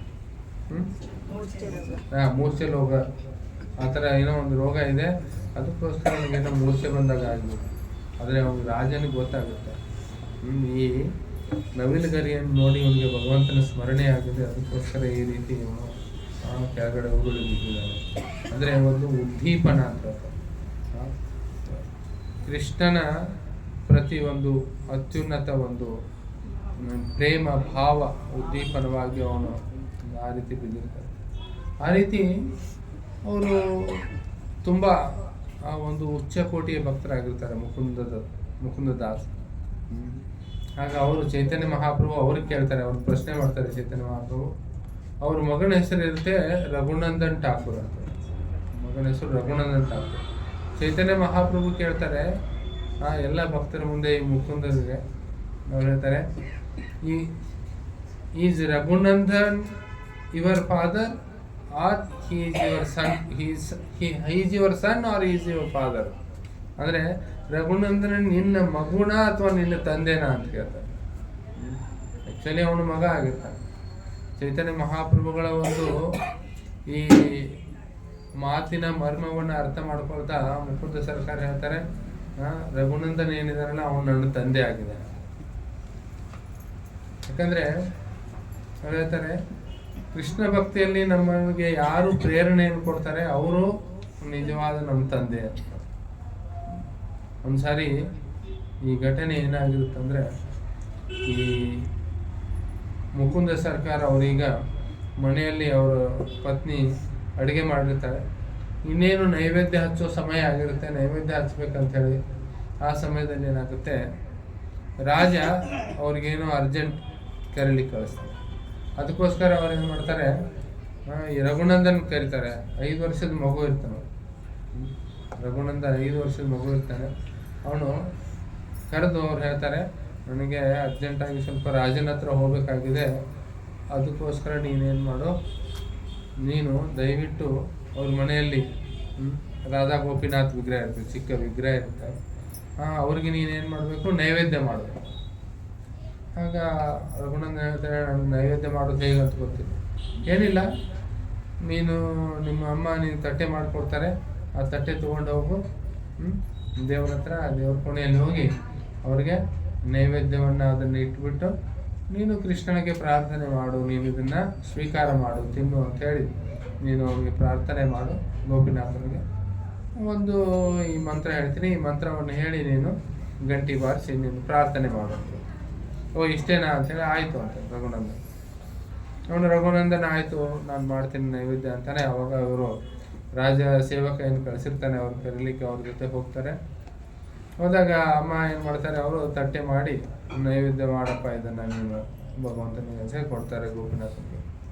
ಗೋಪಿನಾಥನ ಹತ್ರ ಹೋಗಿ ಅವನು ಏನು ಮಾಡ್ತಾನೆ, ಈಗ ನೈವೇದ್ಯ ಮಾಡೋದು ನೋಡೋದನ್ನ ಇಲ್ಲಿ ಗರ್ಭಗೃಹ ಹತ್ರ ಅವನು ಅಡುಗೆ ಮನೆಯದ್ದು ಇದು ಮಾಡ್ತಾನೆ, ಪರದೆ ಬಂದ್ ಮಾಡ್ತಾನೆ. ಬಂದ್ ಮಾಡಿ ಅಲ್ಲಿ ಗಂಟಿ ಬಾರಿಸ್ತಾನೆ, ಮಂತ್ರ ಹೇಳ್ತಾನೆ, ಹೇಳಿ ಕೈ ಮುಗಿದು ಪ್ರಾರ್ಥನೆ ಮಾಡ್ತಾನೆ. ಗೋಪಿನಾಥ್ ದಯವಿಟ್ಟು ನೀನೇನು ಮಾಡು, ಇದನ್ನ ಈ ನೈವೇದ್ಯವನ್ನು ಸ್ವೀಕಾರ ಮಾಡು ಅಂತ ಹೇಳ್ತಾನೆ. ನೋಡ್ತಾನೆ ಗೋಪಿನಾಥ್ ಬರೋದಿಲ್ಲ, ಅವನು ತಿನ್ನೋದಿಲ್ಲ. ಆಗ ಮತ್ತೆ ಹೇಳ್ತಾನೆ, ದಯವಿಟ್ಟು ಗೋಪಿನಾಥ್, ನಾನು ತುಂಬಾ ದೀನಹೀನ, ನಾನು ಬಹಳ ಪತಿತನಾಗಿದ್ದೇನೆ, ಯಾಕೆ ನೀನು ಇವತ್ತು ಭೋಗ ಈ ನೈವೇದ್ಯವನ್ನು ಸ್ವೀಕಾರ ಮಾಡ್ತಾ ಇಲ್ಲ? ನಮ್ಮ ತಂದೆ ಹೇಳಿದ್ದಾರೆ ನಿನಗೆ ತಿನ್ನಿಸ್ಲಿಕ್ಕೆ, ನೀನು ಯಾಕೆ ತಿಂತಾ ಇಲ್ಲ? ದಯವಿಟ್ಟು ತಿನ್ನು ಅಂತ. ಆಗ ಭಗವಂತ ಗೋಪಿನಾಥ್ ವಿಗ್ರಹದ ರೂಪದಲ್ಲಿ ಇರ್ತಾರೆ. ಇವನು ಮಾತಾಡಿದಾರೆ ನೋಡಿ ಅವ್ರು ಹೇಳ್ತಾರೆ, ಇಲ್ಲ ನಾನು ಆಲ್ರೆಡಿ ನೈವೇದ್ಯ ಸ್ವೀಕಾರ ಮಾಡಿ ಆಯ್ತು. ನಾನು ಹೇಗೆ ಅಂದರೆ ನಾನು ನನ್ನ ಕಣ್ಣಿಂದ ತಿಂದ್ಬಿಟ್ಟಿದ್ದೇನೆ. ಪ್ರತಿನಿತ್ಯ ನಾನು ಹೇಗೆ ನೈವೇದ್ಯ ಸ್ವೀಕಾರ ಮಾಡ್ತೀನಲ್ಲ, ಇದು ಆ ರೀತಿ ನಾನು ಸ್ವೀಕಾರ ಮಾಡಿದ್ದೀನಿ, ನೀನು ತೊಗೊಂಡು ಹೋಗ್ಬೋದು. ಇದೆಲ್ಲ ನನಗೆ ಗೊತ್ತಿಲ್ಲ ಅಂತ ನಮ್ಮ ತಂದೆ ಹೇಳಿದ್ದಾರೆ, ನಿನಗೆ ತಿನ್ನಿಸ್ಬೇಕು ಅಂತ ಹೇಳಿದ್ದಾರೆ. ನೀನು ನನಗೆಲ್ಲ ಇದು ಅರ್ಥ ಆಗಲ್ಲ, ನೀನು ಕಣ್ಣಿಂದ ತಿಂದು ಅದು ಇದು ನನಗೆ ಗೊತ್ತಾಗಲ್ಲ, ಅದಕ್ಕೋಸ್ಕರ ನೀನೇನು ಮಾಡಬೇಕು, ತಿನ್ನಬೇಕಿದೆ. ಇವನು ಹೇಳಿದ ತಕ್ಷಣ ಗೋಪಿನಾಥ ಆಯಿತು. ಗೋಪಿನಾಥ ಅವನು ಏನು ಮಾಡ್ತಾನೆ, ಬರ್ತಾನೆ. ಬಂದು ಎಲ್ಲ ಪೂರ್ತಿ ತಟ್ಟೆ ಎಲ್ಲ ಅವನು ಸ್ವೀಕಾರ ಮಾಡಿಬಿಡ್ತಾನೆ, ಊಟ ಮಾಡ್ತಾನೆ. ಊಟ ಮಾಡಿ ಅವನು ಮತ್ತೆ ಹೋಗಿ ನಿಂತ್ಕೊಳ್ತಾನೆ. ಹಂಗೆ ನಿಂತ್ಕೊಳ್ತಾನೆ. ಇವನು ರಘುನಂದನ್ ಏನಿದ್ದಾನೆ, ಇವನು ಖಾಲಿ ತಟ್ಟೆ ತೊಗೊಂಡು ಬರ್ತಾನೆ. ಖಾಲಿ ತಟ್ಟೆ ತೊಗೊಂಡು ಬಂದ್ಮೇಲೆ ಅವ್ರ ಅಮ್ಮ ಅಂತಾಳೆ, ಪ್ರಸಾದ ಎಲ್ಲಿ ಅಂತ. ಇಲ್ಲ, ಗೋಪಿನಾಥ್ ತಿಂದ ಅಂತಾನೆ. ಗೋಪಿನಾಥ್ ಹೆಂಗೆ ತಿಂತಾನೆ? ನನಗೆ ಗೊತ್ತು ಗೋಪಿನಾಥ್ ತಿಂತಾನೆ, ಪ್ರತಿನಿತ್ಯ ತಿಂತಾನೆ. ನಿಮ್ಮ ತಂದೆನೂ ನೈವೇದ್ಯ ಮಾಡ್ತಾರೆ ಪ್ರತಿನಿತ್ಯ, ಅವನು ತಿಂತಾನೆ. ಆದರೆ ಪ್ರಸಾದ ನಮಗೋಸ್ಕರ ಇರುತ್ತಪ್ಪ, ಇದೆಲ್ಲ ಹೋಗಿ ಪ್ರಸಾದ. ನೀನು ಭಾಳ ಹೊತ್ತಾಯ್ತು ಒಳಗಡೆ ಇದ್ದೆ, ನೀನು ದೇವ್ರ ಕೋಣೆ ಒಳಗೆ, ನೀನು ಏನೋ ಒಂದು ಇದರೊಳಗೆ ಏನೋ ಗಡ್ಬಡಿದೆ ಅದ್ರೊಳಗೆ. ಹೌದಾ ತಾಯಿ ಅಂತ ಆಯಿತು. ಇನ್ನೊಂದು ಸಮಯ ಆಗುತ್ತೆ. ಹಾಗೆ ತಂದೆ ಬರ್ತಾರೆ, ಮುಕುಂದ್ ಸರ್ಕಾರ್ ಬಂದು ಪತ್ನಿ ಕೇಳ್ತಾರೆ, ಪ್ರಸಾದ ರೆಡಿ ಇದೆಯಲ್ಲ, ಪ್ರಸಾದ ಕೊಡೋರು. ಪ್ರಸಾದ ಇಲ್ಲ ಅಂತ. ಏಕೆ, ಏನಾಯ್ತು? ನಿಮ್ಮ ಮಗನಿಗೆ ಕೇಳ್ತಾರೆ. ಅದಕ್ಕೆ ರಘುನಂದನ್ ಹೋಗಿ ಕೇಳ್ತಾರೆ. ಏನಾಯ್ತು, ಪ್ರಸಾದ ಎಲ್ಲಿದೆ ಅಂತ. ಇಲ್ಲ, ಗೋಪಿನಾಥಿಗೆ ನೀವು ದಿವಸ ತಿನ್ಸಕ್ಕೆ ಹೇಳಿದ್ರಲ್ಲ, ಗೋಪಿನಾಥಿಗೆ ನಾನು ಹೇಳಿದೆ, ಗೋಪಿನಾಥ್ ತಿಂದು. ಹೌದಾ? ಹೋಗೆ ಗೊತ್ತಾಗುತ್ತೆ ಭಗವಂತಂದು ಏನೋ ವಿಶೇಷ ಲೀಲೆ ಇದೆ. ಇವನು ಸಾಧಾರಣ ಹುಡುಗ ಇಲ್ಲ, ಇವನು ಭಾಳ ಭಕ್ತಿ ಇದೆ ಅವನಲ್ಲಿ. ಅದಕ್ಕೋಸ್ಕರ ಅಂತಾರೆ ಪತ್ನಿಗೆ, ಒಂದು ನೀನೇನು ಮಾಡು, ಒಂದು ಲಡ್ಡು ಮಾಡಿಕೊಡು, ಇವನು ನೈವೇದ್ಯ ಹಚ್ಚಲಿ ನೋಡೋಣ ಹೆಂಗೆ. ಆಗ ಅವ್ರ ತಾಯಿ ಒಂದು ಲಡ್ಡು ಮಾಡಿಕೊಡ್ತಾರೆ. ಅದನ್ನು ನೈವೇದ್ಯ ಹಚ್ತಾರೆ. ನೈವೇದ್ಯ ಹಚ್ಚಿ, ಆಯ್ತಪ್ಪ ನೀನು ನೈವೇದ್ಯ ಮಾಡಿದ್ರು ತಿಳಿಸು ಅಂತ ಹೇಳ್ತಾರೆ. ನಮಗೆ ಗಂಟಿ ಬಡಿದು ಪ್ರಾರ್ಥನೆ ಮಾಡ್ತಾನೆ. ಆ ಗೋಪಿನಾಥ್ ಬಂದು ಏನು ಮಾಡ್ತಾನೆ, ಅವನು ಲಡ್ಡು ತಿನ್ಲಿಕ್ಕೆ ನಾವು ಇದನ್ನ ಪಡೆದ ಹಿಂದಿಂದ ಅವನೇನು ಮಾಡ್ತಾನೆ, ಮುಕುಂದ ಸರ್ಕಾರ ನೋಡ್ತಾರೆ. ನೋಡ್ಬಿಟ್ಟು ಅವರು ಹರಿಬೋಲ್ ಹರಿಬೋಲ್ ಹರಿಬೋಲ್ ಅಂತೇಳಿ ಕುಣಿಲಿಕ್ಕೆ ಪ್ರಾರಂಭ ಮಾಡ್ತಾರೆ. ಅವಾಗ ಗೋಪಿನಾಥ್ ಏನು ಮಾಡ್ತಾನೆ, ಅರ್ಧ ಲಡ್ಡು ತಿಂದಿರ್ತಾನಲ್ಲ, ಅರ್ಧ ಲಡ್ಡು ತಿಂದು ಅರ್ಧ ಲಡ್ಡು ಇಟ್ಟು ಅವ್ನು ಹೋಗಿ ನಿಂತು ಬಿಡ್ತಾನೆ. ಮತ್ತೆ ನಿಂತು ಬಿಡ್ತಾನೆ. ಅದೇ ಅದಕ್ಕೆ ಇವತ್ತಿಗೂ ಕೂಡ ಅದೇನಿದೆ, ಅದು ಅಲ್ಲಿ ಶ್ರೀಖಂಡ ಗ್ರಾಮ ಅಂತ ನವದ್ವೀಪದಲ್ಲಿ ಮಾಯಾಪುರ ಹತ್ರ ಶ್ರೀಖಂಡ ಗ್ರಾಮ ಅಂತಿದೆ. ಅಲ್ಲಿ ಇವತ್ತಿಗೂ ಆ ರಾಧಾ ಗೋಪಿನಾಥ್ ವಿಗ್ರಹ ಇದಾವೆ. ಅಲ್ಲಿ ಅವ್ರ ಕೈಯಲ್ಲಿ ಅರ್ಧ ಲಡ್ಡು ಇದೆ ಇನ್ನು. ನಾವು ಹೋದ್ರೆ ಅಲ್ಲಿ ನೋಡ್ಬೋದು. ಅರ್ಧ ಲಡ್ಡು ತಿಂದು ಅರ್ಧ ಲಡ್ಡು ಬಿಟ್ಟದ್ದು ಇನ್ನೂವರೆಗೆ ಇದೆ. ಈ ರೀತಿ ಒಂದು ನಿಷ್ಕಲ್ಮಶವಾದ ಪ್ರೀತಿ ಪ್ರೇಮ ಇರುತ್ತೆ ರಘುನಂದನ್ ಏನಾಗುತ್ತಂದ್ರೆ ಅವನು ಶುದ್ಧ ಭಕ್ತನಿದಾನ ಅಂತ ಗೊತ್ತಾಗುತ್ತೆ. ಆ ಸಮಯದಲ್ಲಿ ಚೈತನ್ಯ ಮಹಾಪ್ರಭುಗಳ ಒಂದು ಲೀಲೆಯಲ್ಲಿ ಎಂತೆಂಥ ಭಕ್ತರಿದ್ರೆ ಅಂದರೆ, ಇನ್ನೊಬ್ಬರು ಭಕ್ತರಿದ್ದಾರೆ. ಅವ್ರ ಹೆಸರು ಏನಪ್ಪ, ಅವ್ರ ಹೆಸರು ಅಭಿರಾಮ್ ಠಾಕೂರ್ ಅಂತ. ಅಭಿರಾಮ್ ಠಾಕೂರ್ ಅಂದರೆ ಅವರು ಒಂದು ಗೋಪಾನ ಅವತಾರ. ಅಭಿರಾಮ್ ಠಾಕೂರ್ ಹತ್ರ ಒಂದು ಬಾರ್ಕೋಲ್ ಇರುತ್ತೆ. ಬಾರ್ಕೋಲ್ ಚಾಬೂಕ್ ಅಂತಾರೆ ಹಿಂದಿ. ಅವರು ಹಿಂದಿನ ಕೃಷ್ಣ ಲೀಲೆಯಲ್ಲಿ ಅವರು ನಿತ್ಯಾನಂದರು ಅಂದರೆ ಅಥವಾ ಬಲರಾಮನ ಸಂಗಡಿಗರಾಗಿದ್ದಾರೆ. 12 ಗೋಪರಲ್ಲಿ ಒಬ್ಬರು ಅವರು. ಎಂಥ ಭಕ್ತರು ಇರ್ತಾರಂದ್ರೆ ಚೈತನ್ಯ ಮಹಾಪ್ರಭು ಲೀಲೆಯಲ್ಲಿ ಯಾರಾದರೂ ಭಕ್ತರು ಹೀಗೆ ಅವರು ಪ್ರಣಾಮ ಮಾಡಿದ್ರೆ, ವಾಂಚಾ ಕಲ್ಪತರುಭ್ಯಶ್ಚ ಕೃಪಾ ಸಿಂಧುಭ್ಯಶ್ಚ ಪತಿತಾನಾಂ ಪಾವನೇಭ್ಯೋ ವೈಷ್ಣವೇಭ್ಯೋ ನಮೋ ನಮಃ ಈ ರೀತಿ ಪ್ರಾರ್ಥನೆ ಮಾಡಿ ನಮಸ್ಕಾರ ಮಾಡಿದ್ರೆ, ಅವರು ಶುದ್ಧ ಭಕ್ತರಾಗಿರದೇ ಇದ್ರೆ, ಅವರಲ್ಲಿ ಏನಾದರೂ ಭೌತಿಕ ಇಚ್ಛೆ ಇದ್ರೆ ಏನಾಗ್ತದೆ, ಅವರು ಆವಾಗಲೇ ಅವ್ರದ್ದಲ್ಲೇ ಮೃತ್ಯು ಆಗ್ಬಿಡ್ತಿತ್ತು. ಯಾರು ಅಭಿರಾಮ್ ಠಾಕೂರ್ ಪ್ರಣಾಮ ಮಾಡಿದ್ರೆ ಇಲ್ಲಿ ಬರಬಾರ್ದು ಅವ್ರು ಅಷ್ಟೇ.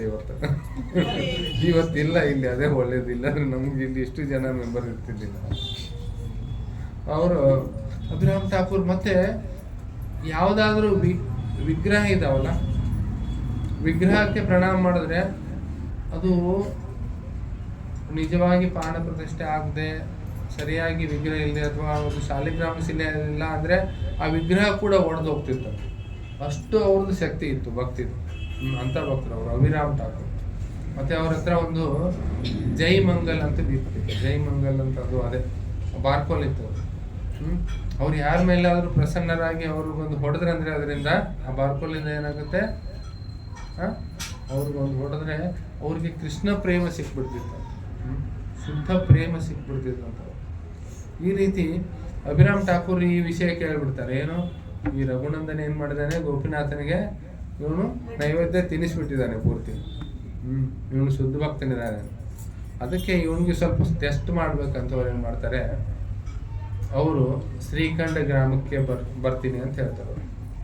ಆ ಶ್ರೀಖಂಡ ಗ್ರಾಮಕ್ಕೆ ಅವ್ರು ಬರ್ತೀನಿ ಅಂದರೆ ಬೇಡ ಅನ್ನೋರು ಯಾರು? ಅದಕ್ಕೆ ಎಲ್ಲ ಭಕ್ತರು ಬನ್ನಿ ಬನ್ನಿ ಅಂತಾರೆ. ಆದರೆ ರಘುನಂದನಿಗೆ ಏನಾದರೂ ಅವ್ರು ಪ್ರಣಾಮ ಮಾಡಿದ್ರು, ಅವನು ತೀರ್ಕೊಂಡು ಬಿಟ್ಟನಂದರೆ ಅದಕ್ಕೋಸ್ಕರ ಏನು ಮಾಡ್ತಾರೆ, ತಂದೆ ತಾಯಿ ಇದ್ದವರು ಇವತ್ತು ಇವನು ಇಲ್ಲಿ ಇರಬಾರ್ದು ಅಂಥೇಳಿ ಅವ್ರು ರಘುನಂದನಿಗೆ ಬೇರೆ ಅವ್ರ ಚಿಕ್ಕಪ್ಪ ಯಾರ ಜೊತೆನೇ ಸೇರಿಸಿ ಅವನಿಗೆ ನೀನು ಬೇರೆ ಊರಿಗೆ, ಪಕ್ಕದ ಊರಿಗೆ ಹೋಗ್ಬಿಡ್ರಿ, ನೀವು ಏನೋ ಬೇರೆ ಕೆಲಸ ಇದೆ ಅಥವಾ ಮಾರ್ಕೆಟೋ ಏನೋ ಇದೆ ಅಂಥೇಳಿ ಅವ್ನು ಕರ್ಕೊಂಡು ಹೋಗ್ಬಿಡ್ರಿ, ಅವ್ರು ಬಂದಾಗ ಅವ್ನು ಇರಬಾರ್ದು ಇಲ್ಲಿ ಅಂಥೇಳಿ ಅಭಿರಾಮ್ ಠಾಕೂರ್ ಬಂದಾಗ ಅವನು ಇರಬಾರ್ದು ಅಂತ ಕಳಿಸ್ಬಿಡ್ತಾರೆ. ಆಗ ಅಭಿರಾಮ್ ಠಾಕೂರ್ ಬರ್ತಾರೆ, ಬಂದು ಅವರು ಗೋಪಿನಾಥನ್ ಪ್ರಣಾಮ ಮಾಡ್ತಾರೆ. ಆಮೇಲೆ ರಘುನಂದನ್ ಬಗ್ಗೆ ನಾನು ಭಾಳ ಕೇಳಿದ್ದೀನಿ, ಎಲ್ಲಿದ್ದಾನೆ ರಘುನಂದನ್ ಅಂತ ಕೇಳಿ. ಆಗ ರಘುನಂದನ ಅಲ್ಲಿರೋದಿಲ್ಲ. ಇಲ್ಲಪ್ಪ ಇಲ್ಲಿ ಅವನು ಇಲ್ಲ, ಒಳ್ಳೇದಾಯ್ತು, ಇಲ್ಲ ಅವನು ಇವತ್ತು ಅಲ್ಲಿ ಊರಿಗೆ ಹೋಗಿದ್ದಾನೆ, ಇಲ್ಲಿ ಹೋಗಿದ್ದಾನೆ, ಅವ್ನು ಬರೋದು 3 ದಿವಸ ಆಗುತ್ತೆ, ಹಾಗೆ ಹೀಗೆ ಇವರೆಲ್ಲ ಹೇಳ್ತಾರೆ. ಇಲ್ಲ ಇಲ್ಲ, ನಾನು ರಘುನಂದನಿಗೆ ಭೇಟಿ ಆಗಲೇಬೇಕಂತ. ಆ ಸಮಯದಲ್ಲಿ ಅವನಿಗೆ ಬೇರೆ ಊರಿಗೆ ಕಳಿಸಿರ್ತಾರೆ. ಹೇಗೋ ಏನೋ ಏನಾಗುತ್ತೆ, ಅವನು ರಘುನಂದನ ಅಲ್ಲಿ ಬಂದೇ ಬಿಡ್ತಾನೆ. 5 ವರ್ಷದ ಮಗು ರಘುನಂದನ್ ಬಂದ್ಬಿಡ್ತಾನೆ ಅಲ್ಲಿ. ರಘುನಂದನ ಬಂದ ತಕ್ಷಣ ಅವ್ರು ರಘುನಂದನ್ ನೋಡಿದ ತಕ್ಷಣ ಏನು ಮಾಡ್ತಾರೆ, ವಾಂಚಾ ಕಲ್ಪತರುಭ್ಯಶ್ಚ ಕೃಪಾ ಸಿಂಧುಭ್ಯಶ್ಚ ಪತಿತಾನಾಂ ಪಾವನೇಭ್ಯೋ ವೈಷ್ಣವೇಭ್ಯೋ ನಮಃ ಅಂಥೇಳಿ ಪ್ರಣಾಮ ಮಾಡ್ಬಿಡ್ತಾರೆ. ಪ್ರಣಾಮ ಮಾಡಿದ ತಕ್ಷಣ ಅವನಿಗೇನೂ ಆಗೋದಿಲ್ಲ. ಇದನ್ನ ನೋಡಿ ತಂದೆ ತಾಯಿಗೆ ಆಶ್ಚರ್ಯ ಆಗುತ್ತಪ್ಪ, ನಮ್ಮ ಮಗ ಬಚಾವಾದ ಈಗ ಸದ್ಯಕ್ಕೆ ಅಂತೇಳಿ ಆಶ್ಚರ್ಯ ಆಗುತ್ತೆ. ಇದನ್ನ ನೋಡಿ ಅವ್ರಿಗೆ ಕನ್ಫರ್ಮ್ ಆಗುತ್ತೆ, ಇವನು ಶುದ್ಧ ಭಕ್ತನಿದ್ದಾನೆ ಅಂತೇಳಿ. ಅದಕ್ಕೆ ಅವ್ರು ಏನು ಮಾಡ್ತಾರೆ, ಅವ್ರಿಗೆ ಬಾರ್ಕೋಲ್ ಇರುತ್ತಲ್ಲ, ಜೈ ಮಂಗಲ್ ಅದರ ಹೆಸರು, ಅದರಿಂದ ಒಂದು ಹೊಡಿತಾರೆ. ಅವರು ಯಾರಿಗೆ, ರಘುನಂದನ್ ಹೊಡಿತಾರೆ. ಹೊಡೆದ ತಕ್ಷಣ ಅವನೇನು ಮಾಡ್ತಾನೆ, ಅವನು ಕುಣಿಲಿಕ್ಕೆ ಪ್ರಾರಂಭ ಮಾಡ್ತಾನೆ. ಕೃಷ್ಣ ಪ್ರೇಮದಲ್ಲಿ ಅವನು ಕುಣಿಲಿಕ್ಕೆ ಪ್ರಾರಂಭ ಮಾಡ್ತಾನೆ. ಈ ರೀತಿ ಶ್ರೀ ಚೈತನ್ಯ ಮಹಾಪ್ರಭುಗಳ ಭಕ್ತರು ಒಂದು ಚೈತನ್ಯ ಮಹಾಪ್ರಭುಗಳ ಒಂದು ಅಸೀಮ ಕೃಪೆಯಿಂದ ಅವರೇನು ಆ ಭಕ್ತಿಯ ಒಂದು ಪರಾಕಾಷ್ಠೆಯನ್ನು ತೋರಿಸ್ತಾರೆ. ನಾವು ಇಲ್ಲಿ ಭಗವಂತನಿಗೆ ನೈವೇದ್ಯ ಮಾಡ್ತೀವಿ,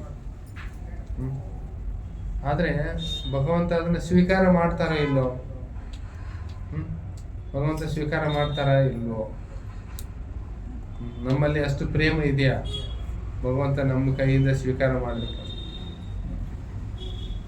ಯಾಕಂದರೆ ದುರ್ಯೋಧನ ಕೂಡ ಅವನಿಗೆ ಭಗವಂತನಿಗೆ ಏನು ಮಾಡಬೇಕು, ಅವನಿಗೆ ಕೃಷ್ಣನಿಗೆ ನನಗೇನು ಮಾಡಬೇಕು, ಅವನು ನನ್ನ ಪಾರ್ಟಿಗೆ ಮಾಡಬೇಕು, ಹೇಳ್ಕೋಬೇಕು ಅಂಥೇಳಿ ಅವನು ಎಲ್ಲ ಬಂಗಾರದ ತಟ್ಟೆ ಕಟೋರಿ ಅಲ್ಲಿ ಏನು ಮಾಡ್ದ, ಅವನು ಚಪ್ಪನ್ ಭೋಗ ಅಂತಾರಲ್ಲ ಆ ರೀತಿ ಅವನು ಅರೇಂಜ್ಮೆಂಟ್ ಮಾಡೋದು. ಅಲ್ಲಿ ಕೃಷ್ಣ ಅವನು ಹೋಗಲೇ ಇಲ್ಲ, ಅವನು ತಿನ್ನಲೇ ಇಲ್ಲ. ಯಾಕಂದರೆ ಹೇಳಲಾಗಿದೆ, ನಾವು ಎಲ್ಲಿ ಊಟ ಮಾಡ್ತೀವಿ, ಯಾರ ಮನೆಯಲ್ಲಿ ಊಟ ಮಾಡ್ತೀವಿ, ಎಲ್ಲಿ ಪ್ರೇಮದಿಂದ ಕರೀತಾರೆ, ಎಲ್ಲಿ ನಮ್ಮ ಸ್ನೇಹ ಇದೆ, ಆತ್ಮೀಯತೆ ಇದೆ, ಅಲ್ಲಿ ನಾವು ಊಟ ಮಾಡ್ತೀವಿ. ಇಲ್ಲ ಪ್ರೇಮ ಇಲ್ಲ ಅಂದರೆ ನಾವೇ ಊಟ ಮಾಡಲ್ಲ. ಮತ್ತು ಬೇರೆದವ್ರು ಹೇಗೆ ಮಾಡ್ಲಿಕ್ಕೆ ಸಾಧ್ಯ ಐತಿ, ಭಗವಂತನಿಗೆ ಹೇಗೆ? ಸೊ ಅದಕ್ಕೋಸ್ಕರ ಅವನ್ನೆಲ್ಲ ಶಾಂತಿ ಸಂಧಾನ ಕೃಷ್ಣ ಹೋದಾಗಿದ್ದೆಲ್ಲ ಅರೇಂಜ್ಮೆಂಟ್ ಮಾಡಿದ್ರು. ಕೃಷ್ಣ ಅಲ್ಲಿ ಊಟ ಮಾಡಲಿಲ್ಲ ಅವರು. ಆಗ ಕೃಷ್ಣ ಏನು ಮಾಡ್ತಾರೆ, ಅವರು ವಿದುರನ ಮನೆಗೆ ಹೋಗ್ತಾರೆ. ವಿದೌಟ್ ಪ್ರಯರ್ ನೋಟಿಸ್ ಹೇಳಿಲ್ಲ, ಅವರು ವಿದುರನ ಮನೆಗೆ ಹೋಗ್ತಾರೆ. ವಿದುರನ ಮನೆಗೆ ಹೋದಾಗ ಅಲ್ಲಿ ಮನೆಯಲ್ಲಿ ವಿದುರ ಇರೋದಿಲ್ಲ. ಮಧ್ಯಾಹ್ನ ಸಮಯದಲ್ಲಿ ಕೇವಲ ವಿದುರನ ಪತ್ನಿ ಇರ್ತಾರೆ. ಅವಳ ಹೆಸರು ವಿದುರಾಣಿ ಅಂತ ಹೇಳಿ ಪತ್ನಿ ಇರ್ತಾರೆ. ಭಗವಂತನ ನೋಡಿಬಿಟ್ಟು ಬಹಳ ಖುಷಿ ಆಗುತ್ತೆ ಅವಳಿಗೆ. ಭಗವಂತ ಬಯಸದೇ ಬಂದ ಭಾಗ್ಯ ಅನ್ನೋ ಹಾಗೆ ಭಗವಂತ ಬಂದಿದ್ದಾರೆ ಅಂತೇಳಿ ಭಾಳ ಒಂದು ಸಂಭ್ರಮದಿಂದ ಮನೆಯಲ್ಲಿ ಕೂಡೋಕ್ಕೆ ಇನ್ನು ಸೋಫಾನು ಇರೋದಿಲ್ಲ ಅವ್ರ ಮನೆಯಲ್ಲಿ. ಒಂದು ಹಾಗೆ ಚಾಪೆ ಆರಿಸಿ ಕೂಡಿಸ್ತಾಳೆ ಭಗವಂತನಿಗೆ, ಕೂಡಿಸಿ ಸ್ವಲ್ಪ ಕುಡಿಯಲಿಕ್ಕೆ ನೀರು ಕೊಡ್ತಾಳೆ. ಆಮೇಲೆ ಅವನಿಗೆ ಬಾಳೆಹಣ್ಣು ತಿನ್ನಕ್ಕೆ ಕೊಡ್ತಾಳೆ. ಕೃಷ್ಣ ಭಾಳ ಖುಷಿಯಿಂದ ತಿಂದು, ಮನೇಲಿ ಏನೂ ಇರೋದಿಲ್ಲ, ಅಡುಗೆ ಮಾಡಿರಲ್ಲ, ಬಾಳೆಹಣ್ಣು ತಿಂದು ಕೃಷ್ಣ ಹೋಗ್ತಾನೆ. ಆಮೇಲೆ ವಿದುರ ಬರ್ತಾನೆ ಮನೆಗೆ.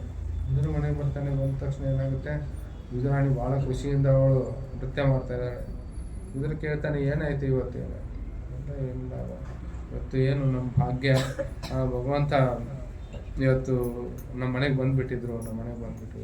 ಓ ಎಂಥ ಭಾಗ್ಯ ನಿಂದು, ನಿನ್ಗೆ ದರ್ಶನ ಆಯಿತು, ನನಗೆ ಆದರ ಆತಿಥ್ಯವನ್ನು ಮಾಡುವ ಸೌಭಾಗ್ಯ ಸಿಗಲಿಲ್ಲ ಭಗವಂತನಿಗೆ, ನಿನಗೆ ಸಿಕ್ಕಿದೆ, ನೀನು ತುಂಬ ಭಾಗ್ಯವಂತೆ ಅಂತೇಳಿ ವಿದುರನು ಕೊಂಡಾಡ್ತಾನೆ. ಅವಳಿಗೆ ಹೇಳ್ತಾನೆ, ನೋಡು ನೀನು ಮತ್ತೆ ಭಗವಂತ ಬಂದಿದ್ದಾನೆ ಮನೆಗೆ, ಆತಿಥ್ಯ ಹೀಗೆ ಮಾಡಿದೆ, ಏನು ಅವ್ರಿಗೆ ನೀನು ಪ್ರಸಾದ ಕೊಟ್ಟೆ?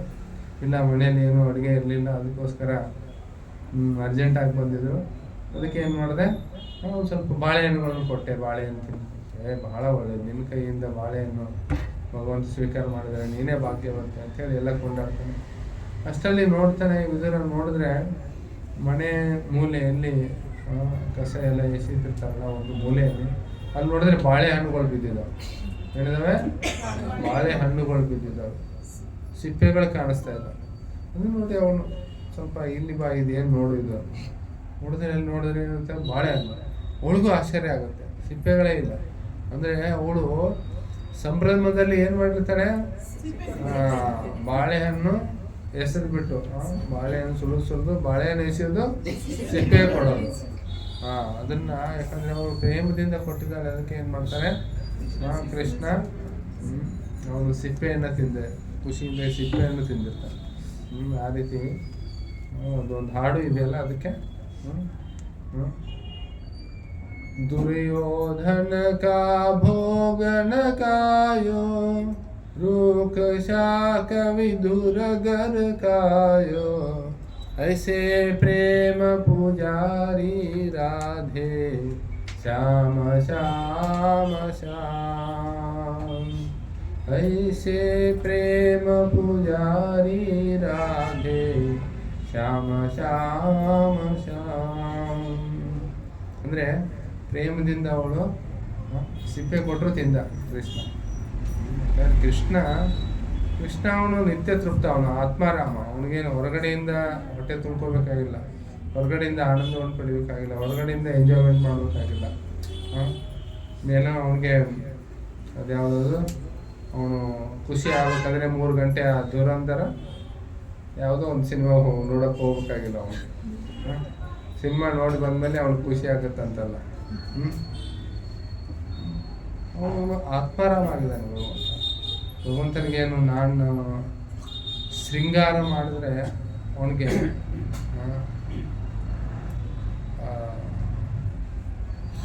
ಅವನಿಗೆ ಆನಂದ ಆಗುತ್ತಂತ. ಯಾವ ರೀತಿ ನೀವು ನಿಜವಾದ ಒಂದು ಶರೀರಕ್ಕೆ ಶೃಂಗಾರ ಮಾಡಿದ್ರೆ ಕನ್ನಡಿಯಲ್ಲಿ ಅದ್ರ ಪ್ರತಿಬಿಂಬನೂ ಕೂಡ ಏನಾಗುತ್ತೆ, ಅದಕ್ಕೂ ಶೃಂಗಾರ ಆಗುತ್ತಲ್ಲ. ಆ ರೀತಿ ಆ್ಯಕ್ಚುಲಿ ನಾವೆಲ್ಲ ಭಗವಂತನ ಪ್ರತಿಬಿಂಬನ. ನಾವು ಭಗವಂತನನ್ನ ಖುಷಿ ಪಡಿಸಿದ್ರೆ ನಾವು ಖುಷಿ ಆಗೇ ಆಗ್ತೀವಿ. ನಾವು ಭಗವಂತನನ್ನ ಖುಷಿ ಪಡಿಸೋಕೆ ನೋಡಬೇಕು. ನಮ್ಮನ್ನು ನಾವೇ ಎಷ್ಟು ಖುಷಿ ಪಡಿಸ್ಕೊಳಕ್ಕೆ ನೋಡಿದ್ರು ಅದು ನಾವು ಖುಷಿ ಆಗೋದಿಲ್ಲ. ಭಗವಂತನನ್ನ ನಾವು ಯಾವಾಗ ಪ್ರಸನ್ನ ಮಾಡ್ತೀವಿ ಆವಾಗ ಸ್ವಯಂ ನಾವು ಪ್ರಸನ್ನ ಮಾಡ್ತೀವಿ.